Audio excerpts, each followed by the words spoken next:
ఇది నచ్చలేదు జనాలకి. ఇది చూసినాక కొంచెం కసుక్కుమంది. అరే ఏంటి మన వాళ్ళని తిడుతున్నాడు ఎన్టీఆర్ ఇట్లా అది యాక్చువల్గా ఎన్టీఆర్ పాపం తప్పులేదు అయింది.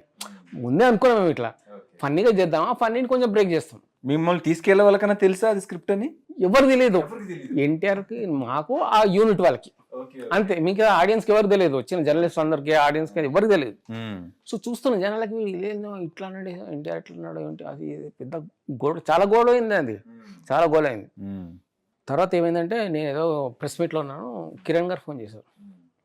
ఇక్కడ ఏడునో ఆయన ఆఫీస్లో అర్జున్ గారు ఆఫీస్లోకి ఇట్లా కిరణ్ గారు ఏమైందని ఆఫీస్లో పోయేసరి గద్దార్ ఉన్నాడు, గద్దార్ గారు. ఓకే, మన మీద గద్దార్ గారు. గద్దర్ గారు, ఓకే. ఆయన నమస్తే గద్దర్ అని ఇట్లా కాలు ఏంటి అరే ఏం రాదు ఏం చేసినావు ఏదో గడబడి చేసినట్టు కూర్చో ఇక్కడ ఆయన కూర్చోబెట్టాడు. రవిప్రకాష్ గారు ఆయనకేమో కిరణ్ గారు చెప్పారు